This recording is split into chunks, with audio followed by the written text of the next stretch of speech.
So let's go over the first drill that you need to get your lower body in order. Okay, so take a look.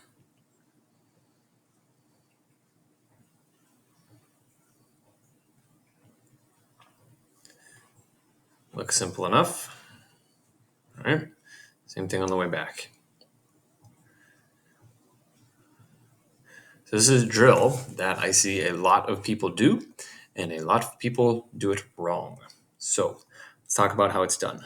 Things to look at. So watch my first stride here. Not on the ice. Only the toe of my skate is on the ice. Super important. That's number one, not your whole blade. Number two, notice how rigid my leg is. It's straight. When most players do this, their knee caves in and comes back out. They make an arc. You want it perfectly straight. Number three, notice how my ankle actually digs down.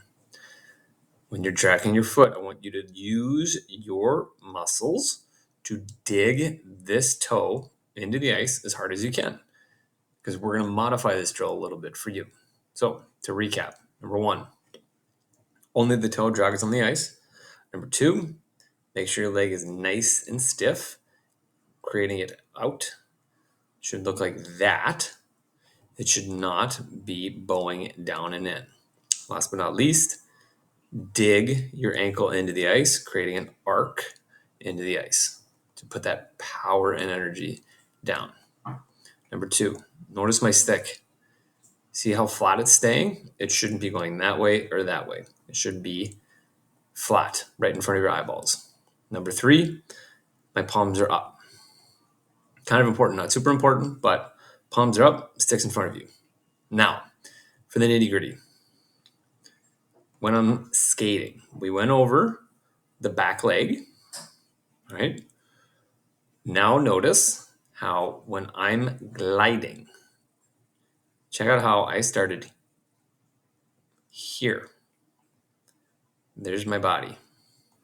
Push. Now I'm over here. So if you recall, the girl in red was skating, moving with that motion laterally. It was like a metronome.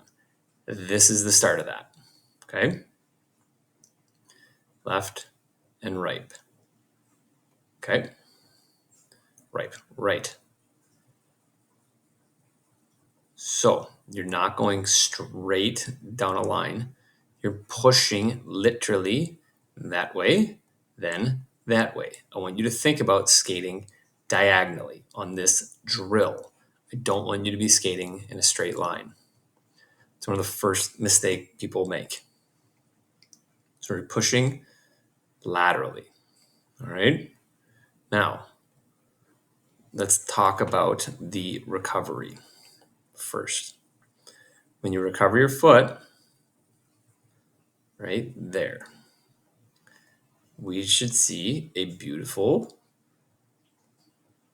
triangle right in there.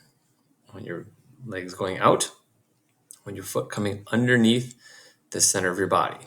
But I don't want it just coming underneath the center of your body.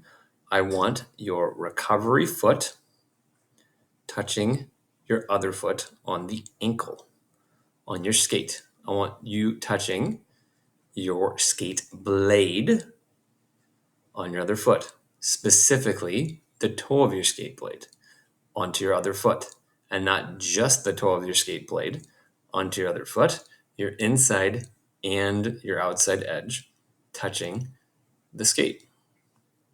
Because in order to do that, you need to actually rotate your foot at an angle so that your feet end up almost parallel. It's called ankle control, something most people never work on.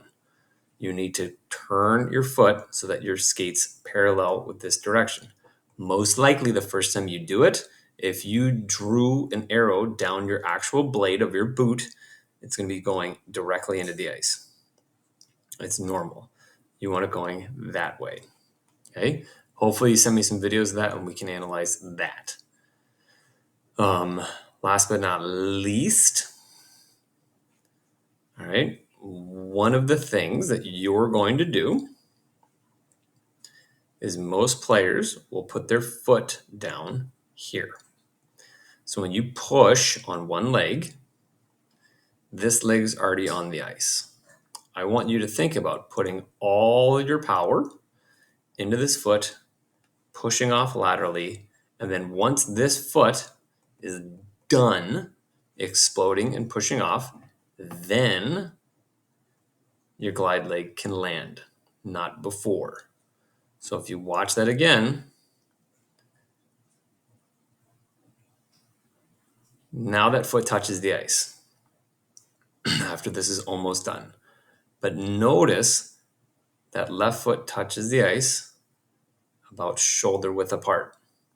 Most players are going to put their foot down here, and they're robbing themselves of power in their stride. You can see it again right here. Okay. Foot goes down. So you need to actually reach this foot up and out so you're gaining ice between this foot and that foot, and you're exploding and pushing your power down. That's a lot to explain, and it's best to just get an idea of the motion and try to copy the motion. And as you send me video, we'll tweak, analyze, and move forward. But this is all you need to get started, and it should take, honestly, a couple of weeks to dial in. And that means like an hour or two a week only on this drill. It's really, really hard, and it's really, really complicated. And it can take some time because you're literally retraining your muscles how to move. And retraining our muscles takes a very long time. But the more you do it, the faster it happens. So one last time, that is your only drill. Good luck. Video it, send it back, and we can review.